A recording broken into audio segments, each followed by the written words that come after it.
but it was magical. As I mentioned earlier, our annual theme is a world that works for everyone. And this month it's freedom from discord. But today's talk is really about what is your vision. And here at the Sierra Center, one of the things we do is we share powerful spiritual tools. And we do it together, and we try it out, and fall down, and pick ourselves up, and try again, and keep going. And we're practicing new thought, ancient wisdom. And we're bringing it up in a new way, in an accessible way, and then we want to spread it. That's one of my visions, is to let everybody know about these wonderful ways to be and to live. And so visioning is one of those. And Ernest Holmes tells us you can attract only that which you first mentally become and feel yourself to be in reality. So if you can imagine it and you could see yourself doing it, you're already more than halfway there. So the process I'm going to talk about and some of the other aspects of it give you more, what's a good way? Insurance. It's like, here's where I'm going, and then I don't have to control it, but I could get support from the universe as I'm moving that way.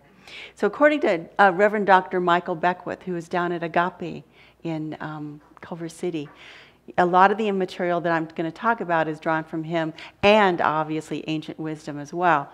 But he says, visioning is a process by which we train ourselves to be able to hear, to feel, to see, and catch God's plan for our life or any particular project we're working on. It is based on the idea that we are not here to tell God what to do. Tried that, it didn't work. Okay. Or to ask God for things, but to be absolutely available for what God is already.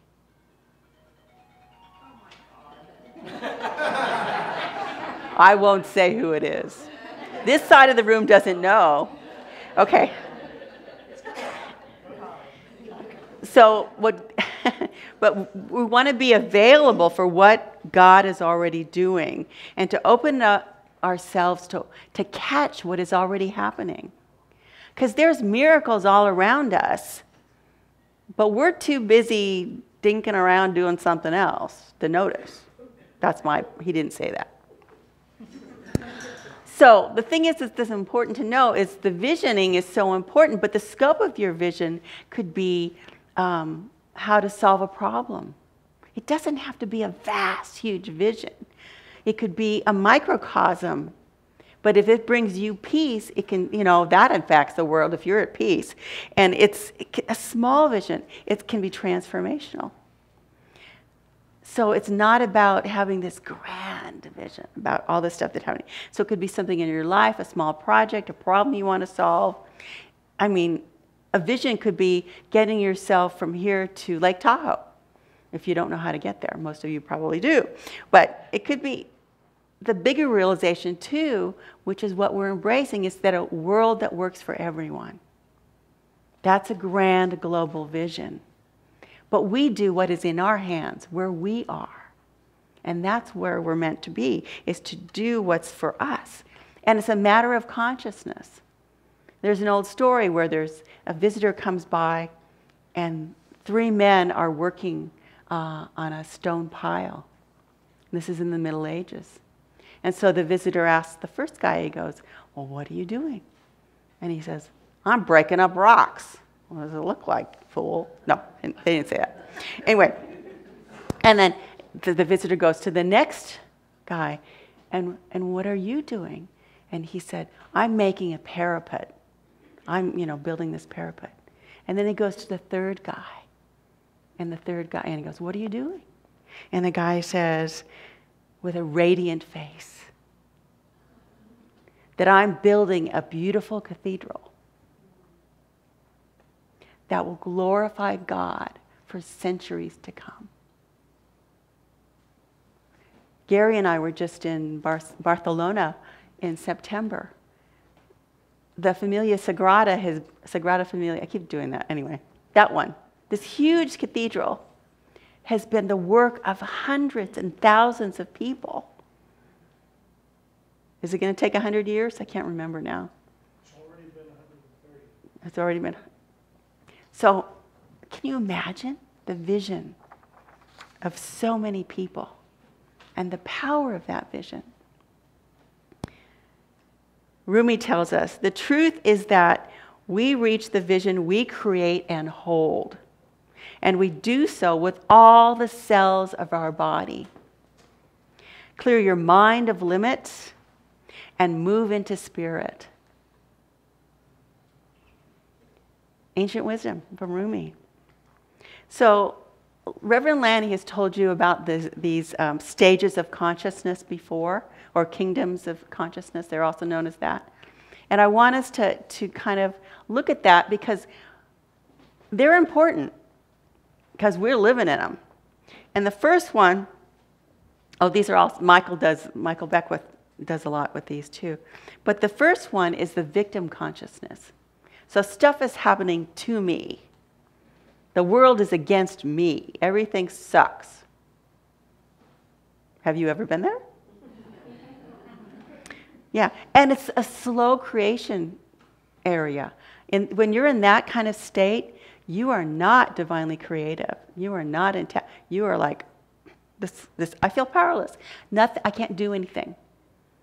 So when you're in that kingdom, which is the first one, it's everything's to me, and then we can move into solo creation, and that is where I can by me. My will is strong enough. I can do this, but you're doing it all by yourself. You can be effective. You feel powerful. You're using your spiritual mind treatment. You're doing all your work in there, and God's with me. You know, God's on my side. Well, yeah, but you're going to be exhausted. Because moving into the third level, God does it through me. So I'm co-creating with Spirit. I've got a divine partner. We're in it together. And I surrender to what Spirit has to show me, to do with me. And I let it use me. I'm guided. And I willingly surrender. It's not that I'm fighting. It's a please. Like before I get up here to talk sometimes, I said, Spirit within, take over. Because, you know, whatever was going on last week or whatever. Spirit is coming through me. I'm not doing this. That's why people ask me what I said. I have no idea. And sometimes Spirit will give you a little push, a little nudge. And if you're not listening, the nudge gets bigger. It's like you have a little toothpick that hits you, then you have a little 2x4, then you have a 4x4. Anyway, you get the drift. Okay, so at this point, it's really good to use the visioning process. It's a very powerful tool at that. And then the last stage or kingdom is all creation. And this is the stage where Jesus dwelled. And this is, you know, the Christ consciousness, the really knowing that you are one with the divine, the really holding that. I am it. It is me, and there's no separation. Well, so those are the 4 stages, the 4 kingdoms. And the good news is that there are 4 stages and we know about them. The bad news is that we bounce around. So sometimes I'm in the victim. Sometimes I'm in the, I can do this. I'm determined. I'm willful. And then sometimes I know Spirit's going to work through me. I don't have to worry about a thing. I have not reached the 4th one yet. That would be an aspiration or a vision for later. But the thing is in the course of a day, I can go from I'm co-creating with God, I'm really good, this is really going to work, to victim 2 minutes later, because something can happen. So wherever you are is perfect in that moment. And then having tools, which we get at the Sierra Center, assists us in shifting our consciousness back. So if you're down in the dumps because, I don't know, something happened. You had a flat on the freeway. Oh my God. It's all anyway. You haven't called AAA yet. You're still in the reaction. But the thing is that it's about moving through the different stages and doing it. You can do it consciously. And Ernest Holmes tells us, there comes to each the logical and exact result of his own receptivity. So what you're putting out there, what you're receiving, is what you're going to get. To each, life is the reward of his own visioning. So if you're visioning, you're looking at where you're going and feel it coming through you. That's what your life's going to reflect. That's what it's going to look like. So there's two different things I want to explain a little bit. Visualization is different than visioning. Because visualization is a mental picture. And it's like, oh, I want that Ferrari. Actually, I don't want a Ferrari, honey. But, it is red too. But anyway, it's the thing that was in the law of attraction. And it's more in the lower levels. I mean, it's not a bad thing, but our will, our concentration, our attention is on attracting whatever it is. And but it's limited by what we can imagine, what we think is possible for us. But in the visioning, those limits are gone because we're catching God's idea for us. The divine intuition shows up, and all the possibilities, all the dramatic things that are beyond our thinking or our dreams or whatever can show up. And it's not about a how. We don't need to figure out the how. It's the what. Is that what you're looking for? So we expand our potential with that divine wisdom. And it's a different way to allow spirit to show up. So I want to talk about the visioning. So the first thing you do when you're going to do visioning is you remember. In fact, all of you could do this right now. Close your eyes and think of a time when you experienced unconditional love. It could have been from your mother, your father, a dear friend, a dog, a cat, a beloved pet. Unconditional love.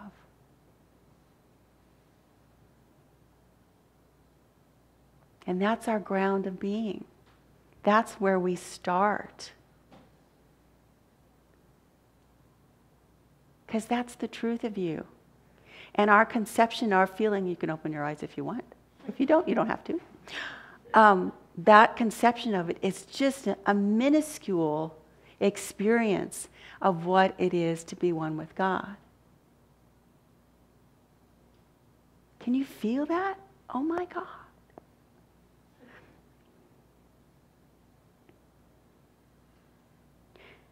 So we start from that ground of being. And then we ask key questions. And what we're doing is we're opening up our intuition. We want to get that muscle really strong so that we see things in our mind's eye. That we, where'd that come from? We feel things like a vibration. You've tapped into your intuition. And you hear voices and things. Intuitions pop in. Synchronicities catch your attention. But the other key to all this is we need to be quiet so we can hear. When you're talking to somebody, are you thinking about what you're going to say next? Or are you listening? It's that deep listening. So the intuition, we court it. We practice it.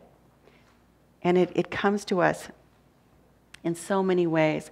And before I explain the actual visioning questions or go through that kind of stuff, I want to say that that is one tool. Meditation is so key. Spiritual mind treatment, affirmative prayer. Sacred service.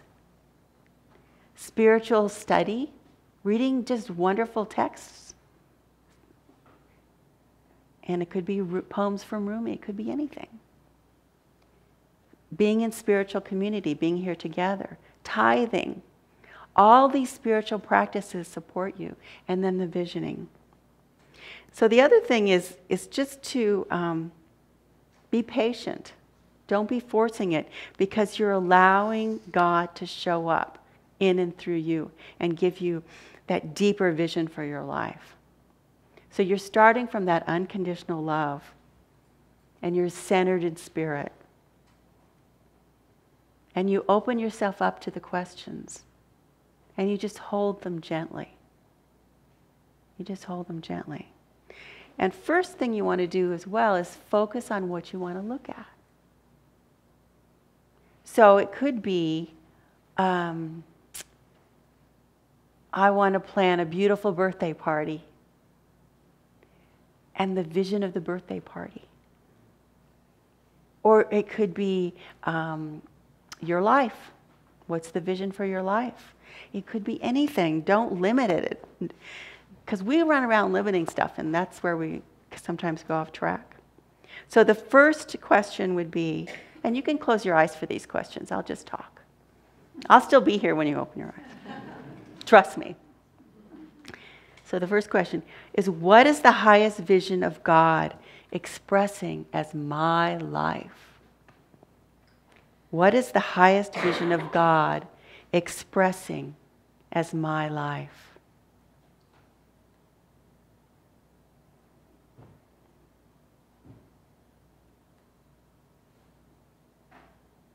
What form does this take? What does it look like, feel like, sound like?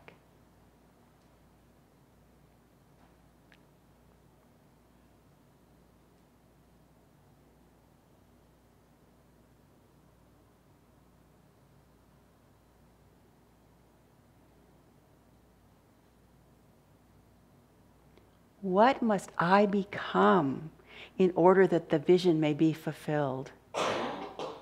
What must I become in order that the vision may be fulfilled?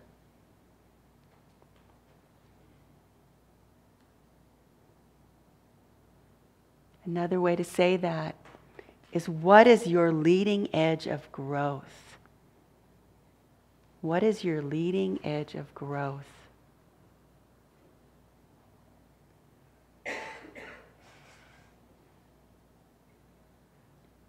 And here's a key question, because we need to get our bloated nothingness out of the way. What must I release in order to live that vision?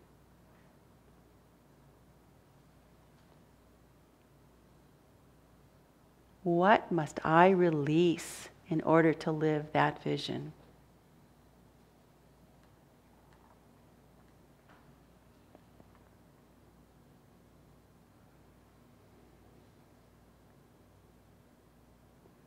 What must I embrace in order to embody the vision? What must I embrace in order to embody the vision?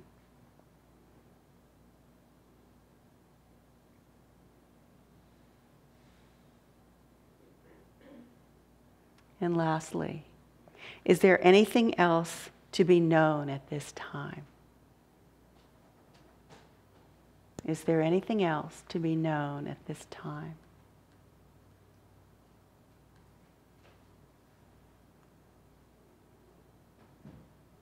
You can come back now. I went through those really fast. So in a real visioning, half hour, 45 minutes, whatever it takes for you. And to do it in a group is really powerful. So the third Sunday of most months, not this month, but most months, Lori does the visioning using Michael Beckwith's. It's the second? Lori Stitt. Oh, sorry. Well, I didn't use Rev, so it's Lori. So Lori does it, and the practitioner, and she's also training to be a minister. So she does it with the CDs, And it's very powerful, and you're doing it with other people, and you can make notes.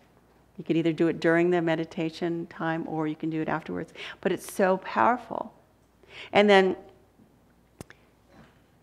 what you do is you just hold the vision lightly.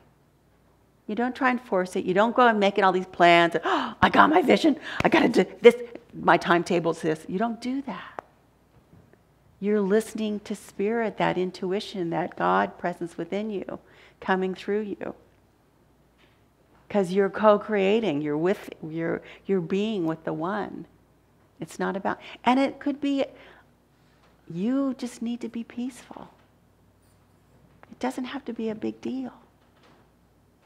It doesn't have to be creating the world that works for everyone. But if you are happy in your life, that's going to be going out and emanating to all the people in your sphere. So you've got your spiritual mind treatment, you've got the sacred service, you've got all those other tools in your toolkit that you can bring out and use.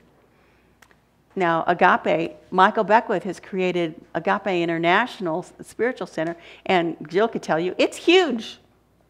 I've been there. It's like massive, and they have thousands and thousands of people that come to, like, I think it's 3 or 4 services every Sunday morning, and their place is huge. And then they have Sunday night services. Anyway, and the choir and all those things that have come out of that creation. So Gary and I had a vision of our home, and some of you have seen our home, and I got the library I wanted, you know. And then here at the Sierra Center, in this beautiful sacred community, we're visioning for a larger space. I don't know what it's going to look like. I don't know when it's going to show up. I know that it's going to be perfect in the feeling and the way we can be together there. I know that part. And one of my visions is to stay out of the victim kingdom, to be in those co-creations, to know that Spirit is working through me as much as possible in every day. So catching that vision is so important. So Ernest Holmes says, as we bring ourselves to a greater vision, we induce a greater concept and thereby demonstrate more in our experience. So if you're visioning, that's what your life looks like. That's the best part. In this way, there is continuous growth and unfoldment taking place. There is a greater life for all of us out there. And we have tools to get there. And we can support each other. So what is your leading edge? What is wanting to be birthed in your life? What's your vision? Hold it lightly. And, come and hear the CD. In fact, you could go online. There's a zillion things on videos and things on the internet. You don't have to wait. You can run home right after this and look it up. Bless you. You can do all those things. There's no, it's available. You're at choice. It's what do you want to do. So, and one last thing. If you've already caught the vision and it's already a reality in mind, it already exists. Your vision already exists. It just may not have shown up on this material plane yet. But watch out for the transformation. It's awesome. It's awesome. So the affirmation for today is, my path is clear to the fulfillment of my vision. Let's repeat. My path is clear to the fulfillment of my vision. My path is clear to the fulfillment of my vision. One more time. My path is clear to the fulfillment of my vision. Thank you all. Namaste.